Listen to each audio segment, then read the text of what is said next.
Are you ready to take your business to the next level? Every day there are countless books and articles that are published offering the key on how to make your business a success. It's easy to feel overwhelmed trying to keep up and run your business. That's why Deb Creer created the Business Power Hour. Keep up on the latest trends, best practices, and techniques for how to make your business a success. Let the Business Power Hour do the heavy work for you. Good morning, good morning. I am Deb Creer, and I am passionate about giving professionals the tools that they need to make themselves and their businesses as successful as possible. And I can tell we're going to have so much fun chatting today with my guest. We have talked for 45 minutes before I ever hit the record button. So clearly we're going to, hopefully we didn't just get everything out of the way and we have nothing to say now. But we really are going to have so much fun talking with our guest today. And I love this because this young woman has an amazing business. And so we're going to learn a lot about what she does and why she is so successful. So please join me in welcoming Chelsea Martin to our program today. Welcome, Chelsea. Thank you so much. I'm so excited to be here. And yes, it has been good to chat for a little bit before getting started. Great. Well, let me tell people about you and then we'll dive right into this. Sounds good. So Chelsea Martin is the co-owner of Nom's Bake Shop, the industry expert in the art of convenient corporate gifting that leaves a lasting impression with clients, colleagues, friends, and family. In the noisy world of gift giving and email marketing, Nom's Bake Shop makes you a superstar, providing a convenient solution by cutting through the clutter and delivering a premium twist on traditional baked goods and corporate gifts. Nom's helps to provide gourmet gifts for any occasion in a highly personalized way that's easy to order and makes your recipients feel valued. So again, Chelsea, welcome. Thank you so much. That was an excellent intro and definitely covered kind of the scope of our whole company and what we hope to we're achieve. done. Yeah, we're done. That was great. Well, actually, let's go back. And, because you're clearly a little younger than I am. So, tell me about how it is that you got to where you are now and that you discovered that this is your passion in life. Oh man, well, what an interesting and complex story because there are so many moving pieces. But the short story is my husband and I, along with his family, decided to start a gifting company. But the longer story, since we have a little bit of time, my husband and I met and started dating in about 2014. And at the time, I had just moved back to Arizona. We're located in Phoenix, Arizona. And I had just moved back to Arizona. We started dating. And, at that time, you're kind of getting to know his family. I'm getting to know, he's getting to know my family. And he went on a family vacation with my family and his parents sent a gift basket because we were going on like a lake camping trip. And so his parents sent a gift basket with us of just cookies and brownies, dessert bars, things like that. But they had all been made by my husband Trevor's father. And that was just a really nice gesture. And so I learned through that Trevor's father, just as a hobby, kind of as a side thing. He was a retired computer programmer, but he liked to just bake. And he had done that all throughout Trevor growing up and his sisters growing up. They had baked goods when they went to sporting events, or over the holidays, they would make little gift baskets for the neighbors. So it was nothing, big, and it wasn't anything crazy, but it was something he just liked to do on the side, and something that he was good at in regards to everybody always gave him such a warm reception to them. They always loved him. They always asked if they were bringing cookies to the lacrosse game or anything like that. So he was the popular dad. He was the cookie man, right? And so I think that, my parents and my family gave that same reaction. It was just that they're amazing. And I think for Trevor and really for his sisters growing up, I think the bar was kind of set in a different place than most people. So they got so used to that kind of, they're used to the cookies because they grew up with these kind of cookies. So their palate was a little bit more refined than ours, I guess. But they also were, they heard that a lot. And my parents are business people through and through. They have owned a company in Phoenix for almost 25 years. They have built several companies. So they're very entrepreneurial.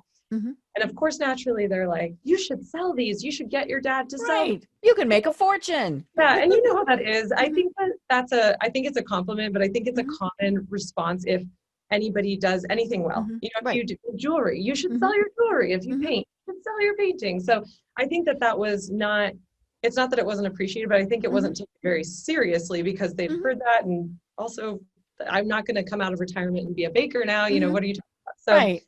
so I think the more that, first of all, my mom is relentless. So she kept saying like, you really should sell these and you should, you know, sell them locally. And I think the more they kind of talked through that, they thought, well, Trevor's father, he's super social. He likes Mhm. to interact with people and engage with people. And that's, you know, part of the charm of him baking for the neighbors and things is like, he likes Mhm. that type of thing. So we kind of pulled him out of retirement as just a hobby, more of a just come and sell at the farmers markets. And Mhm. so he made cookies and very just individually hand packaged.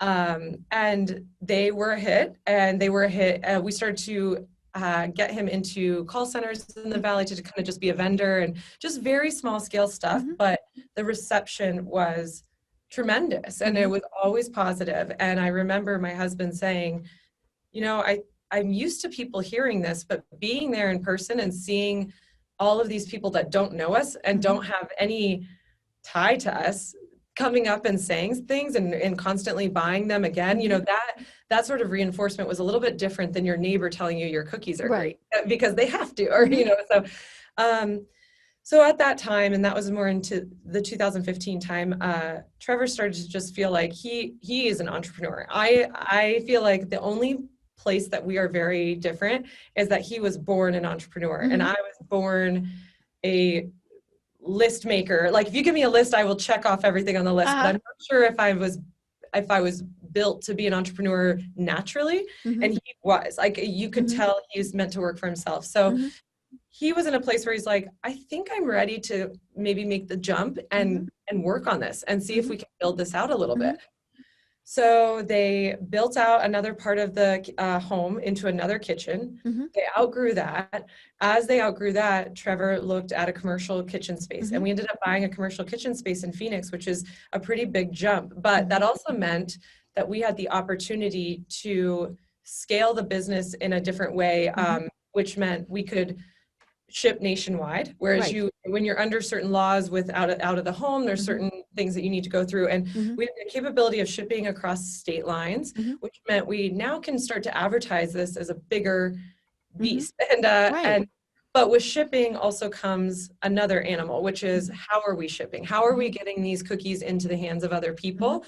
And what does our company look like? And because there's a lot of cookie companies out there. There's a lot of gifting companies, and we didn't see ourselves as necessarily a gifting company yet. We saw ourselves as a cookie company.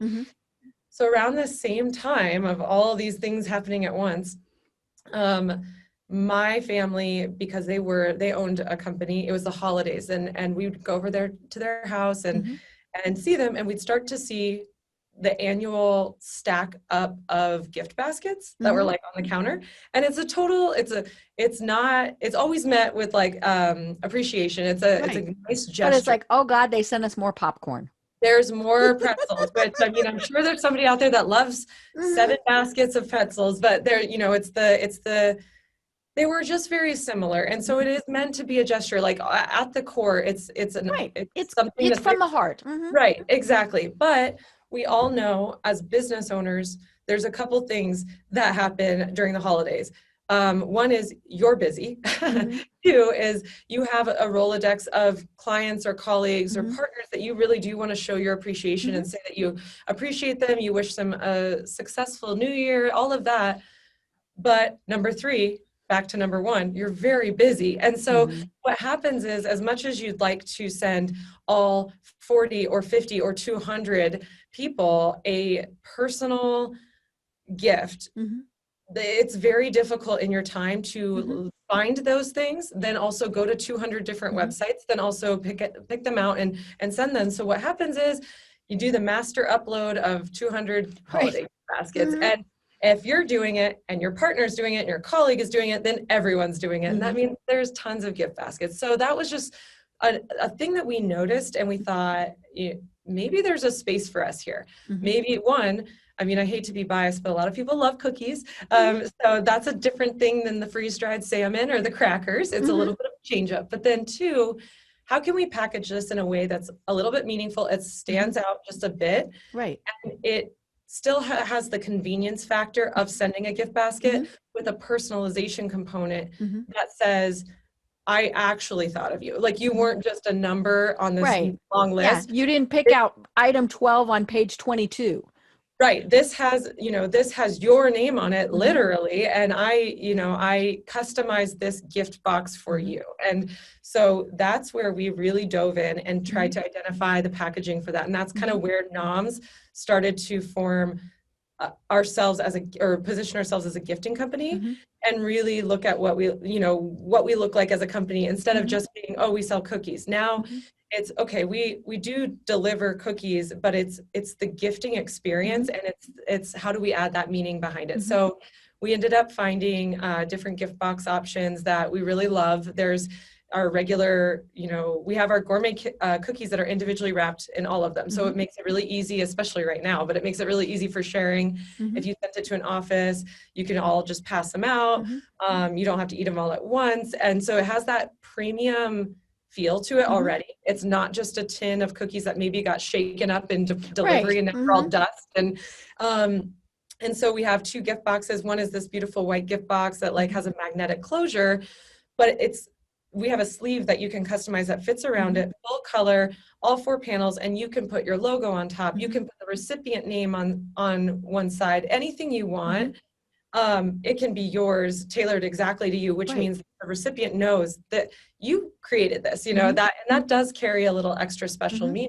And the real huge fan favorite, I guess, of our gift offerings is we have I'll just show you.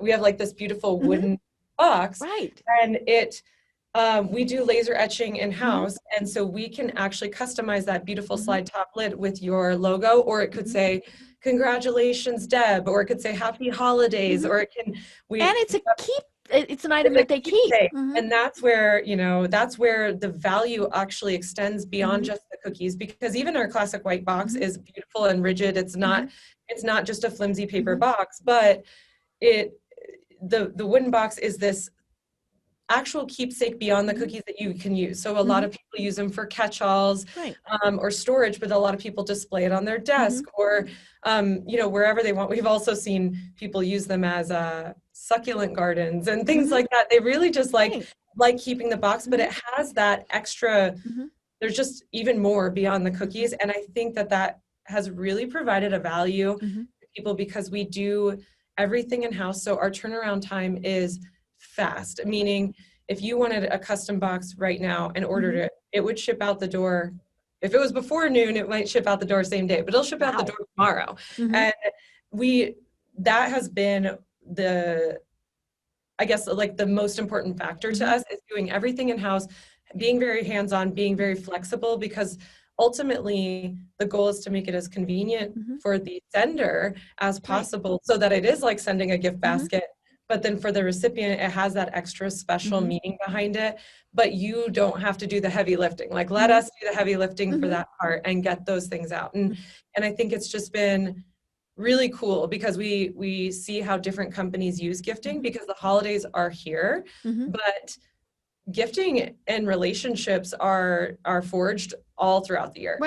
And so different organizations or different companies or different professionals, whether that's a real estate agent or a large company that's doing prospecting, they use gifts for different reasons, whether it's a welcome aboard, for a new member or a new client, or it's sending, 100 gifts out for a prospecting to try and get that meeting, and to just say, hey, let's meet for cookies over Zoom right now, because we're not meeting in person. So let's meet for cookies over Zoom.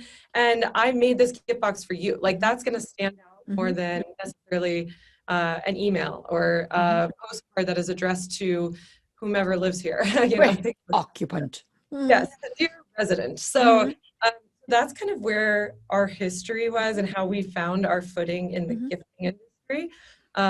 Since along the way, of course, it really is a family-owned company. So while the recipes started with my husband's father, Mike, Trevor and I really work on the sales and marketing side. His sister, Andy, she is the head of the whole baking department. His other sister spearheads social media. So we really are here working hands-on, with our team, sometimes answering the phone, answering the emails. We're just, it's really important for us to be close, because at the heart of this, it was about relationships to begin with, whether that was just connections in the valley, but then we've grown into how can we help support other people in creating and forging those relationships in a meaningful way that isn't just a last minute, even if it's a last minute gesture, it doesn't look like it was right.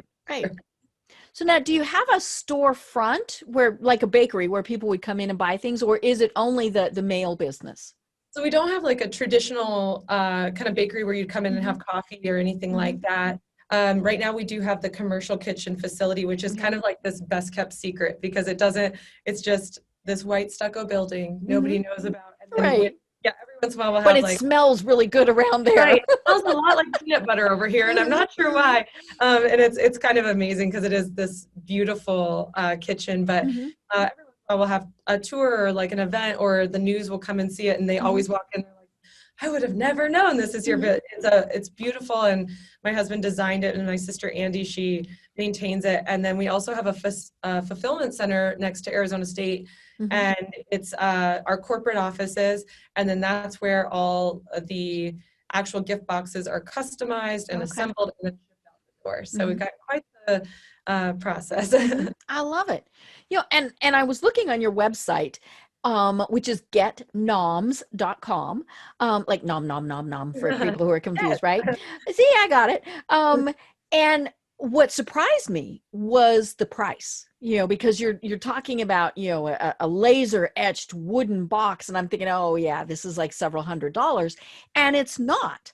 It's very reasonably priced. Clearly, it's not something you're going to maybe send to every single person in your LinkedIn database, but for the people that you really want to impress, it's certainly very reasonable. Thank you. Yeah, I appreciate that. We definitely try to stay competitive because of course you can get anything customized for any certain price, but we wanted to keep everything in-house to try to avoid outsourcing and paying extra fees for outsourcing, which would also further delay the turnaround time. And so we definitely try to keep it competitive, and we include the shipping in the cost. And so it was important to us that it was a reasonable price, because I think that people, and that there were options, right? You have like a higher value keepsake option and different sizes of that, but you also have the smaller or more cost-effective classic white boxes that you can send for prospecting. And like you said, you might not send it to 1,000 different people that you don't even know, but you would strategically send it to, if you were prospecting, you'd strategically send it to warmer leads or people that you need to get their attention. That is the most important person. We have had some interesting incidents where people have used they had the budget, but they used our gifts for kind of blind prospecting. And so they basically sent it out to hundreds and hundreds of people, but they just wrote like the accounting department. And that was, we could go all day on like mistakes with it in the gifting world, but that was kind of an interesting one, because nobody knew who was to go to. So they did this, and they spent a lot of money trying to get the attention of a decision maker, but they can't follow up with them because they didn't know who it was. They couldn't follow up with them. We got a ton of return to senders because they're like, well, I don't know who to give this to, and I don't. Is it illegal for me to open it? Even if we told them, hey, open it, there's cookies inside. And so, we either got them returned or people just didn't know what to do. And so for those kind of things, that's very tough. But if you've identified, hey, these 50 people, a lot of software companies do this when they have platforms or software solutions for organizations that they're trying to meet with, and they know the decision maker, they know the person they want to get in contact with, sending a gift box that then lands directly on their desk. And that is not an email subject line that they hope gets opened.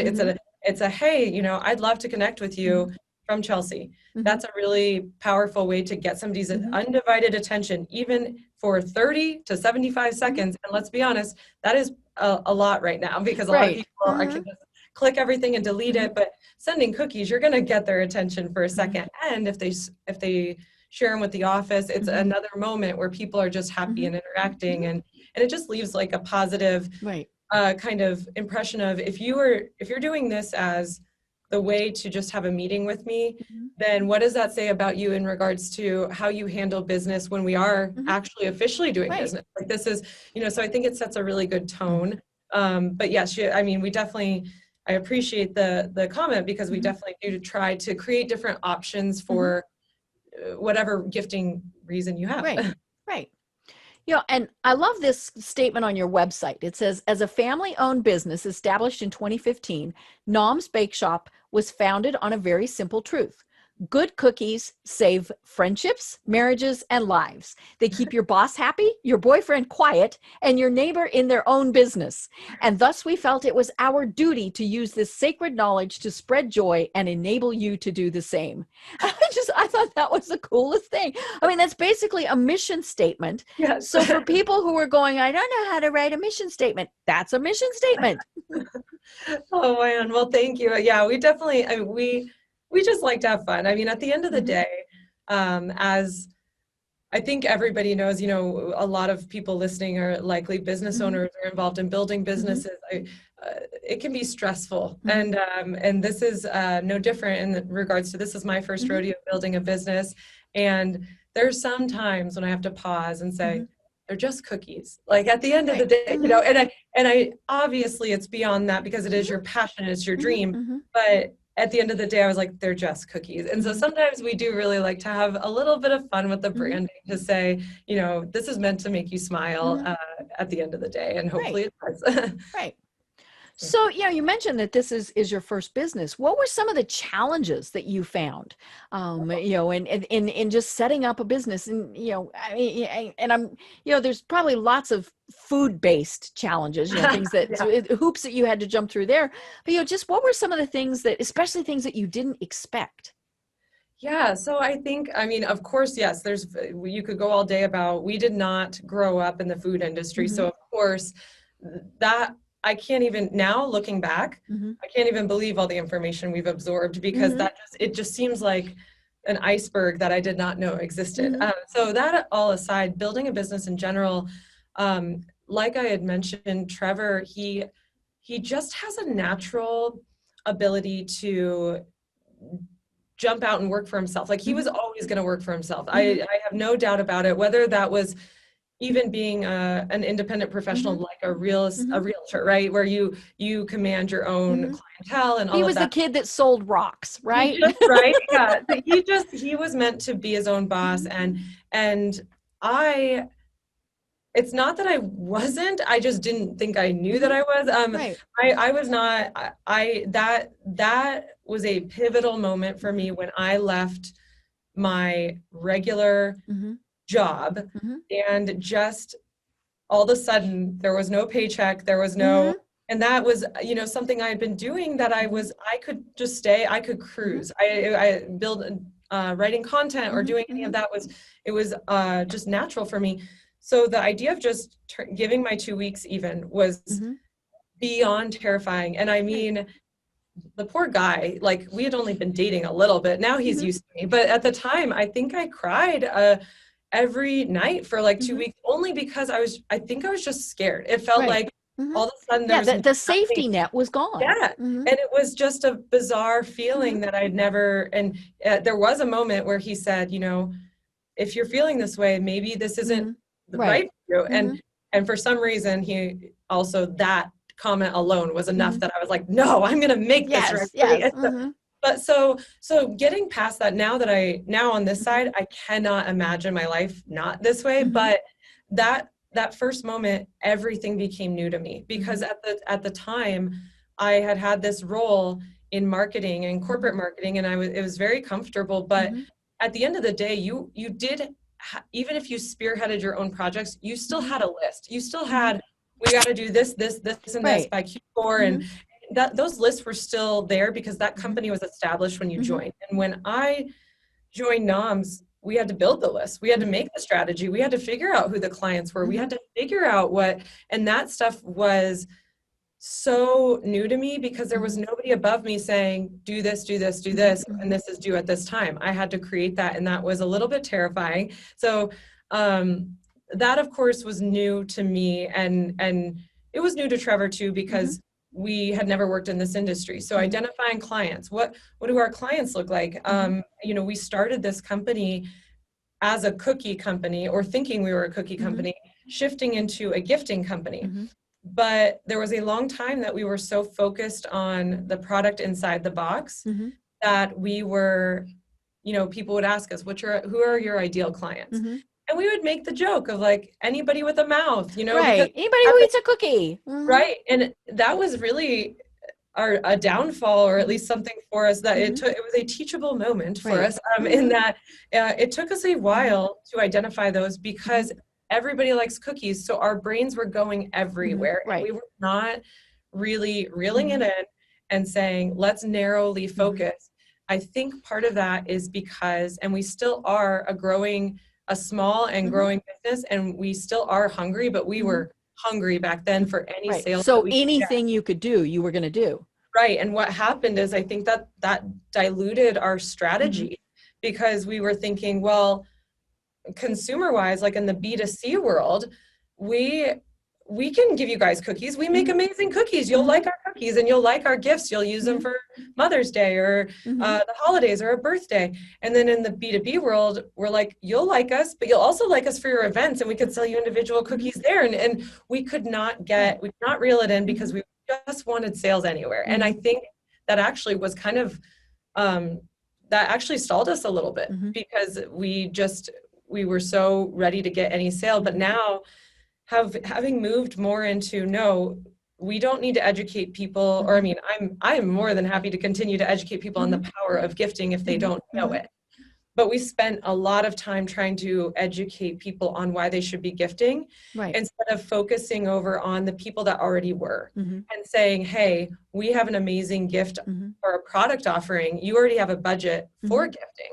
And so we were expending so much energy trying to convert non-gifters into gifters. And I think that there still is a space for that. And I think that as we grow, I would still like to let people know, hey, all these different industries are using gifting for these different reasons. And it is really improving their client relationships, their retention, their referrals, all of that. But as a small company, we needed to spend a lot of energy on who's already doing this, and how to show them that we provide an option that they might actually like better, or might be more cost effective or more personal. And so those were some of the things that just really, and it's almost embarrassing how long it took us, but it took us a long time to really shift and say, as much as it pains you to ignore-ish, you know, these people, and to not ignore, obviously, somebody, but they're a secondary. But we're not going to, you know, necessarily go advertising for it. But yeah, as much as it pained us, we need to narrow our focus, and let's do what we're doing really well here. And then once it's a proven concept,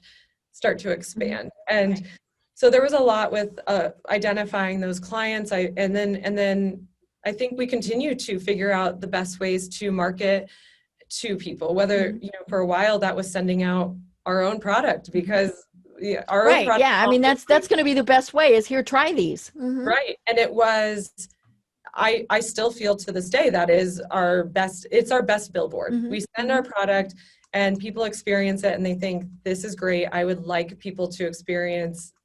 my recipients to experience this, because I love this gift box so much, and I love these cookies. And so it still is. But back in the day, we're like, let's get our name out there. Let's send it to everybody. And so we did the same thing that we were almost telling people not to do. You got the chamber list and sent to every single person in the chamber. Yes. And yes, certainly you got some people that were saying, these are amazing. And then they just went silent. And some people they came back, and they still are clients today. But, you know, I think that we definitely learned a lot through trial and error, emphasis on error. But that's one of those things that I never fully understood when people talked about if they lost their life savings, you know, if you had a $100 million company and you lost it for some reason, how you could build it back twice as fast or something like that. I never fully understood that, because that sounded like such a crazy, daunting thing to me.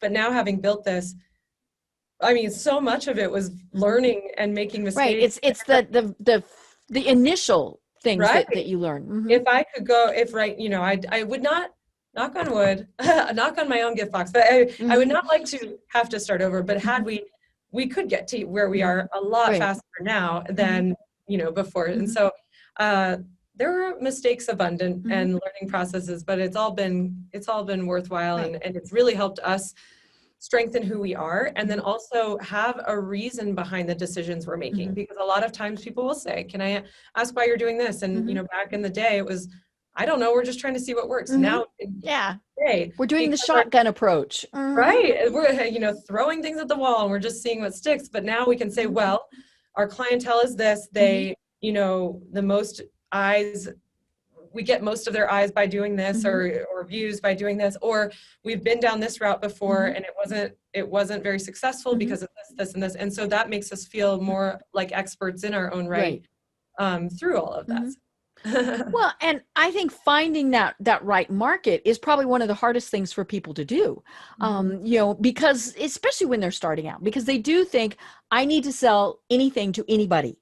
You know, and it doesn't work that way. You know, I always like it when I ask people, what's your target market? And they look at me and they smile sweetly and they say, everyone. And I was like, no, you know, Walmart doesn't try to sell to everyone. Starbucks does not try and sell to everyone.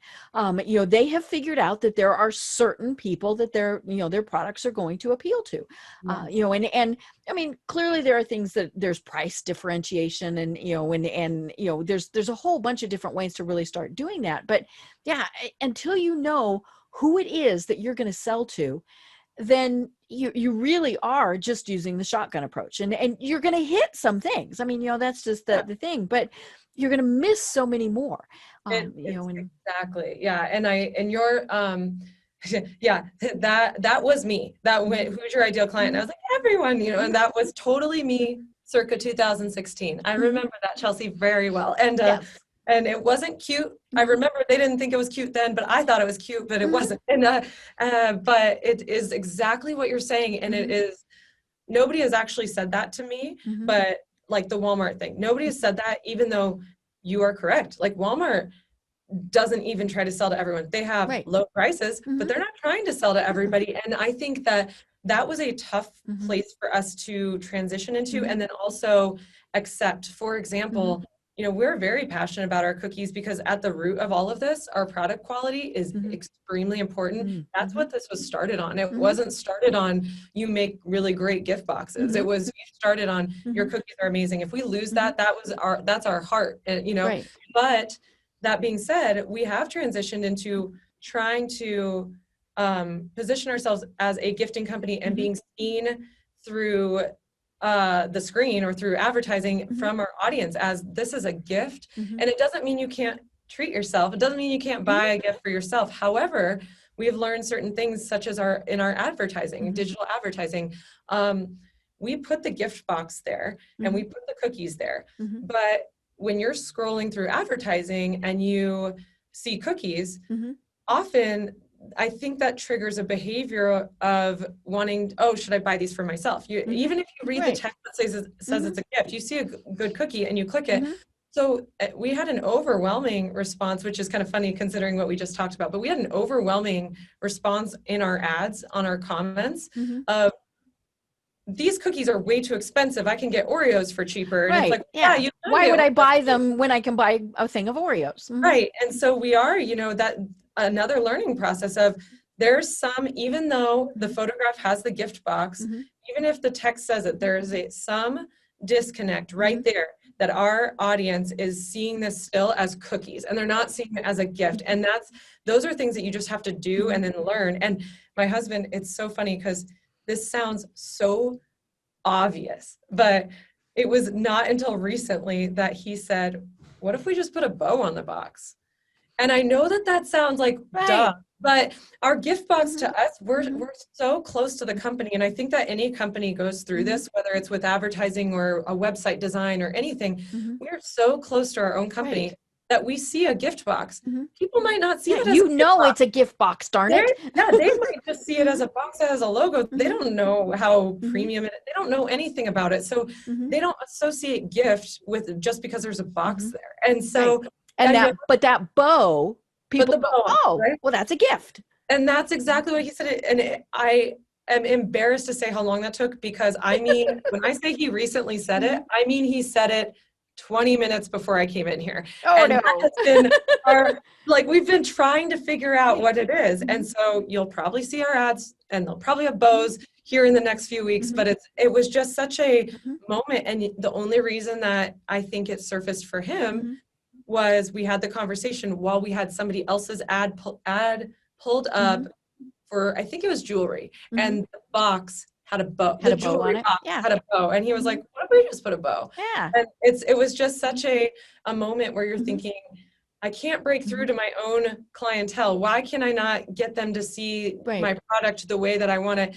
And it was just a matter of being too close to it. We're so close with, I'm sure you've had those experiences. I'm sure anybody in the business world has seen that in their own way. Yeah. It's either we're thinking, well, it's so obvious, duh, or we really just don't put those pieces together, because we're not putting ourselves in the customer's shoes, and for the customer to understand it's a gift, they have to see it as a gift.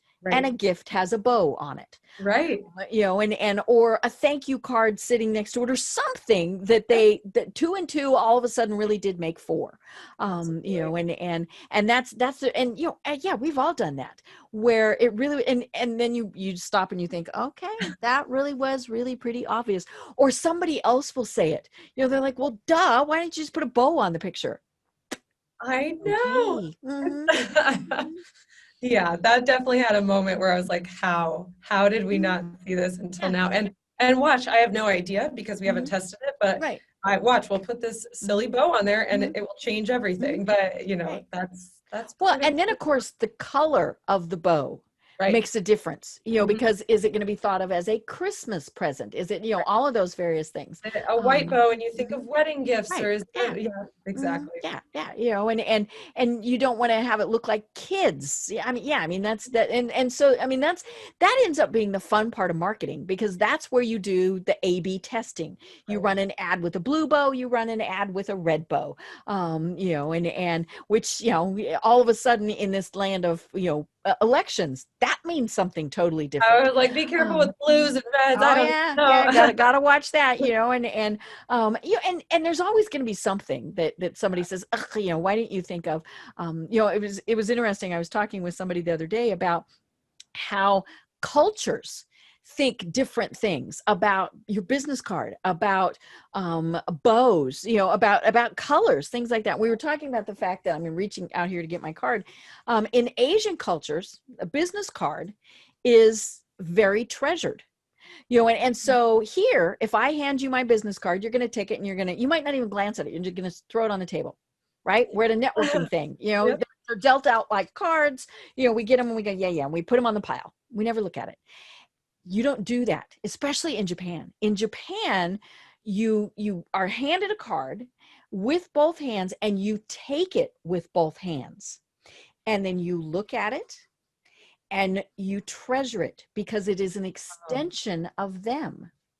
Wow. And then you put it in a place of honor. So it doesn't go in the pile. It doesn't go in your pocket. It goes maybe in front of you on your desk or something like that. And yet just little things like that make such a difference sometimes. Right. And so, the whole culture and colors, green is one of those things. For some cultures, it means money. For some, it's environmental, all of these various things. And so, and like you said, white for the bow. Is a wedding. Well, in some other culture that might not be. But yeah. I know, what an interesting, I know I used this term before, but it really is kind of an iceberg, because the more you dig down, you start to see even more exposed that you're like, wow, I never thought about that, because you are so narrowly focused on.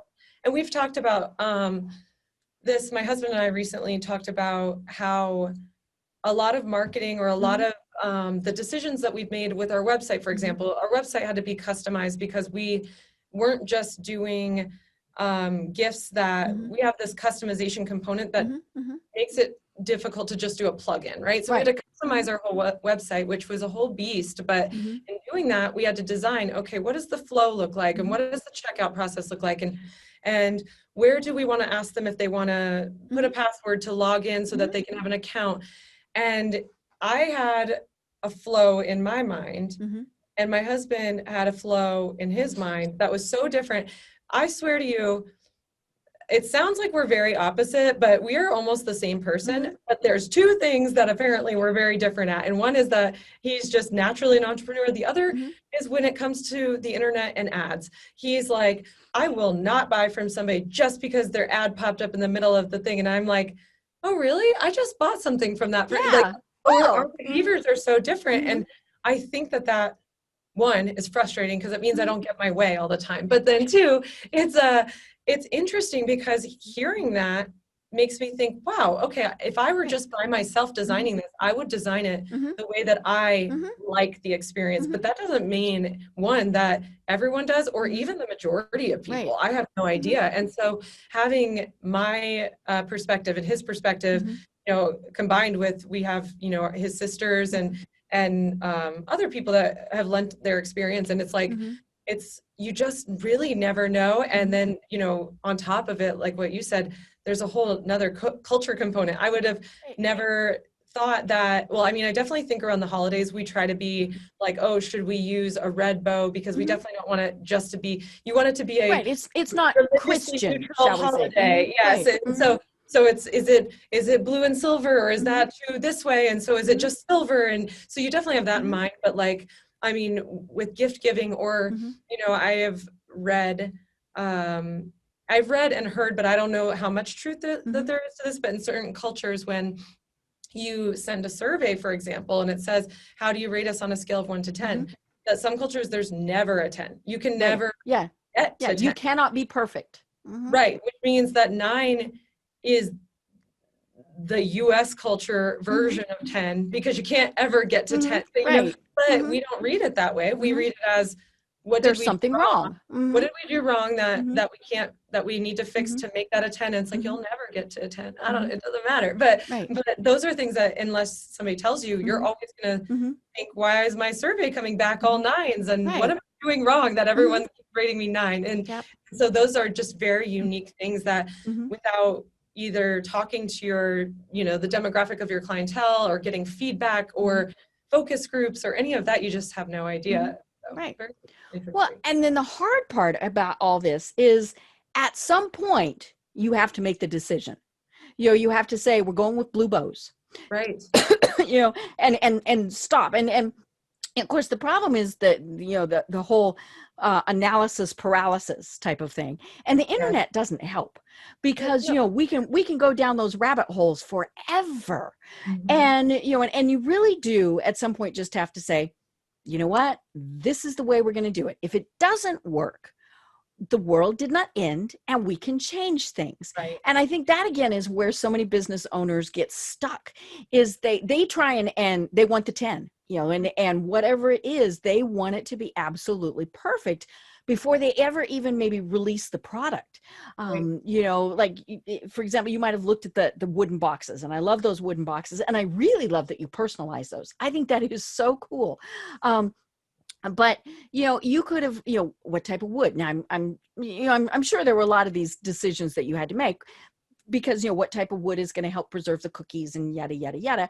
And color, but then what size? Is it going to slide? Is it going to open? Is it going to do this? Is it, okay, fine. Just buy the box.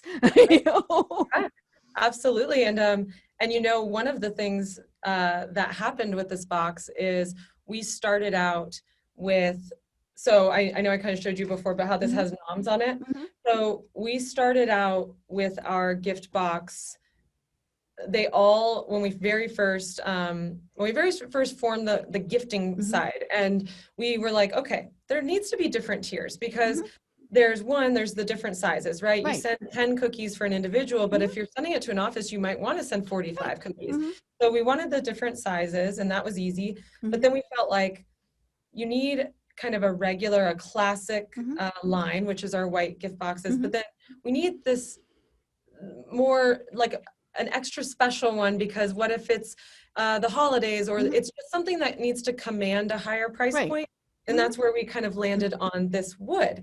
And the reason we landed on the wooden box specifically was because a colleague of mine at the time before I made the leap, a colleague of mine was watching us kind of go back and forth on packaging, and he's amazing and always has an opinion. And so of course we were like, all right, what do you think? And he said, hold on. And he said, and he ran to his office and he came back because my husband was visiting the office, and he goes, and he showed me one of those wine boxes, and it was a wood box. Right. And it slides. And it slides. And he goes, I don't know what to do with this, but I've kept it for 2 years because it's so cool. Right. It had no personalization on it. It was just the box. It was just the box with the wine company's like logo, because it was the wine bottle, Right. you know, and so it was just the box. So we got inspired by that, but then we obviously fit it to our own cookies and did our own kind of style, but we got inspired by that box. But we just put our Noms branding on all of them, and we pre-ordered them. We ordered thousands of them, and we were just like, okay, there's the Noms cookie box, the regular, and then there's the Noms upgraded box. I don't know, 2 to 5% of our orders were from those upgraded boxes, and nobody was buying them. And we're like, okay, You're like, what's wrong with our boxes? right. So we almost, we were a month away, maybe less, from completely removing them from our entire line. We're like, it's a waste. So everybody clearly likes the white boxes more. And we had a meeting with a company locally that was like a moving company. And he wanted to give them, I believe, to his employees or something like that. And as we were getting ready to leave, he just kind of looked at the wooden box and he was like, can you put our logo on this? And my husband does not. Can you put a bow on it? Yeah, can you put a bow on it? Which we have actually had that request too, but like, he's like, can you put our logo on this? And we need the sales, you know? And so my husband is not in a position where he's like, no. He said, sure, give me 2 weeks. Let me figure this out. So he goes back, and then we end up with a laser etching machine in our office. And he's like, we need to customize these with people's logos. We would have never done that. We were ready to ditch these wooden boxes. And we would have never done that had he not said that. Then we got a laser etching machine that year, started etching them. And now it's a huge part of our product line. Like, I don't know exactly the stats. I don't want to say it's like 50-50, but it is tremendous, especially around the holidays. But now, not only can we customize it with your logo, but because it's in-house, we can do whatever you want. And that's where it led into, let's put your name on it. Let's put happy holidays. Let's put, congrats grad on it. You know, so whatever it is that's very special to you. And now, you know, that year, we had to stay up all night. We had to pull all-nighters, take turns over the holidays pulling all-nighters, because that machine could not stop. It had to laser the whole season. It was so packed with orders that now we have 6 of them. So it's it was all a matter of getting feedback from people, hearing what they had to say and their use case. And it was like night and day turning on this switch of like, we almost ditched something that actually pivoting just slightly and hearing feedback is what caused us to really make that into a lucrative or valuable gift for people. Right. Yeah. Again, you got in the customer's head as opposed to assuming what they wanted. Right. You know, and you know, again, so many businesses don't do that. You know, I make sliced bread.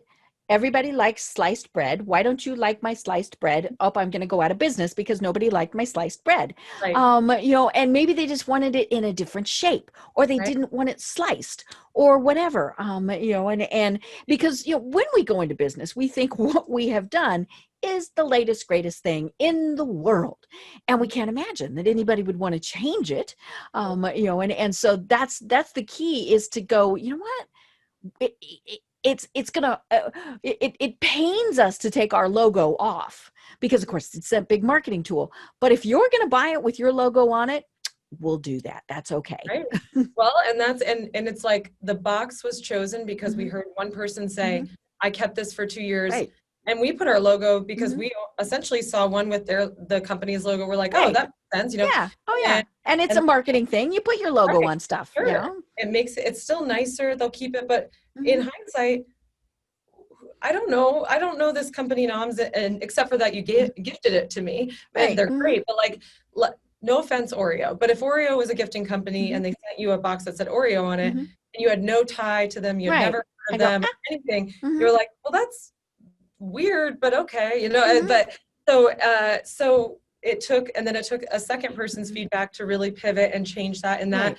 And all of that was a matter of listening to Mhm, other people instead of mhm, us. And I don't know, there's this, it's a Netflix show now, but it's from the owner or the founder of Nasty Gal, which is mhm, a website, and uh, they kind of showed it in the show, but I think she went through these same learning mhm, processes of I think, and granted, she was very young, but I go through this myself, and I think a lot of companies do is when you offer something that you're very passionate about, or it's yours and mhm, you've created it, there's a little bit of an ego check right. that you need to do, and that Mhm, is that yes, your vision is great and your mhm, bread is great and it's sliced perfectly, but if you want it to be a business, mhm, if the consumer wants it a certain way, it's worth listening to. right.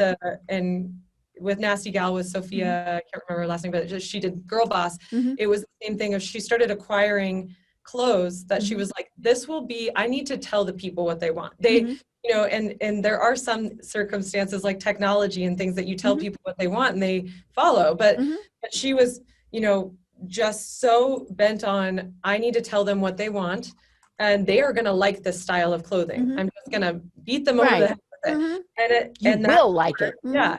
And that part or that chapter of her mhm, life that failed because mhm, she had to pivot somehow. She had to listen to people. She had to adapt because yeah, you might have an eye, mhm, I think that there's certain things that I really like, or I have a taste for a certain thing mhm, that isn't everybody. So right. I try to beat them over the head with it. But Mhm, if that's not what the consumer wants, mhm, or that's not solving their mhm, problem, then I'm just standing on my own soapbox mhm, saying, isn't this cookie great? Like you mhm, guys should love this cookie. If mhm, they have a need for something personal and they have a need for something convenient, that as a business, we need to learn how we mhm, can provide that because that's going to be the strongest way that our company grows rather than just trying to force feed people right. something that isn't necessarily the Mhm. right.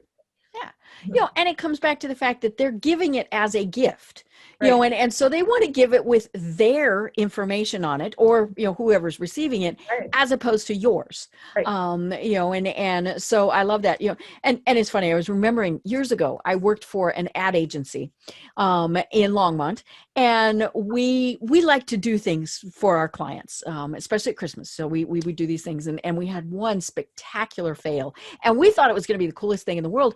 We made beer. Now that was a really fun process. There was a place in Boulder where you went and you made your own beer and they had the big vats and you mixed it. I mean, it was totally from scratch beer. So we started it however many months in advance, and we'd go every once in a while and do whatever you do with beer.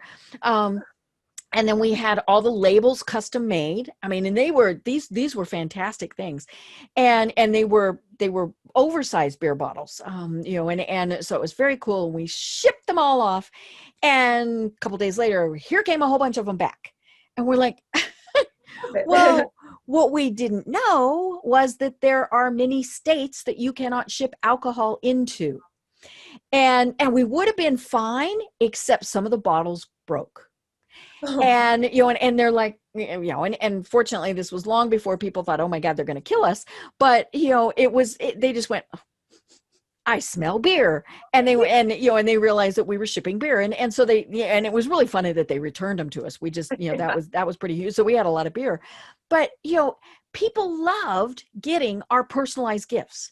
right. They couldn't wait to see what we were going to do the next year.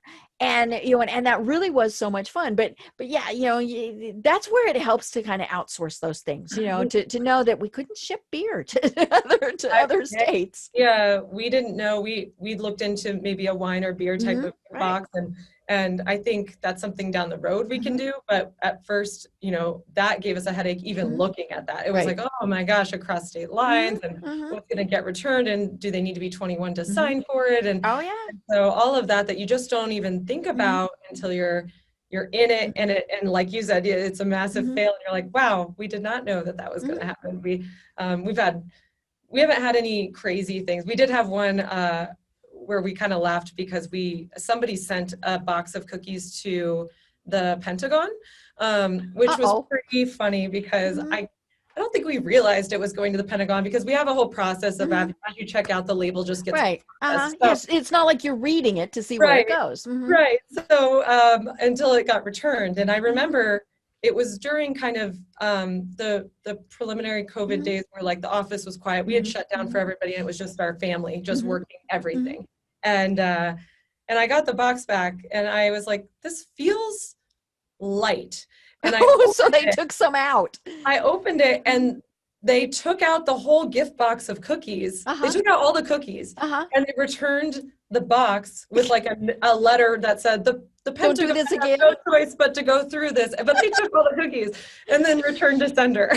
I love it. It's kind of like when you go through the airport and you have the sign in your bag that says, we look through everything in here. Right. Really?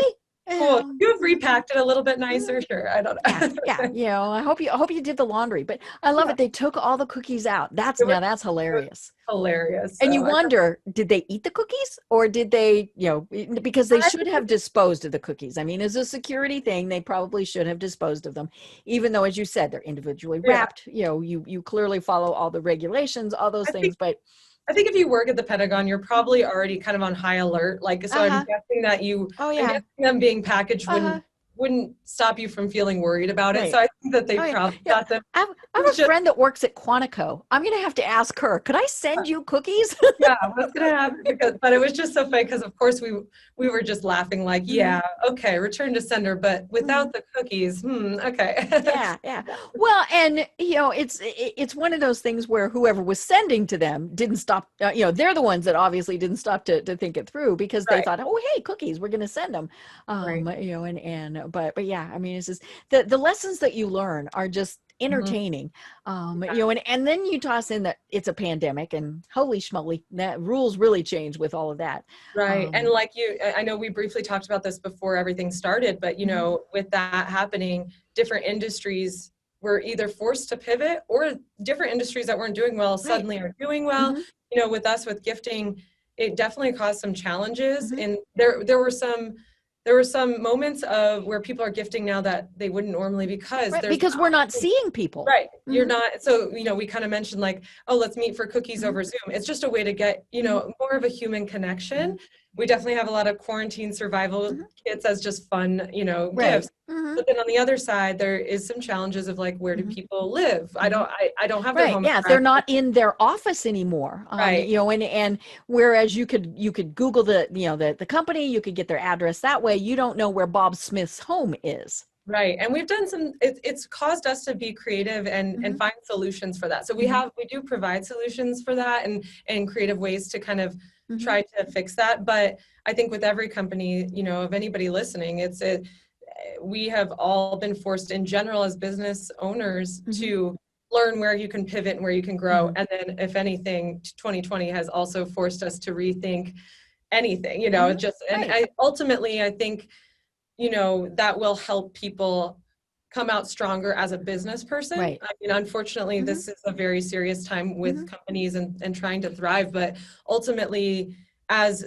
business owners, I hope that we all are able to be stronger and learn how to think on our toes and be flexible and listen, because none of us saw this kind of thing coming, but it did cause us to take a step back and reevaluate how can we change, how can we grow, and how can we adapt from this. So right.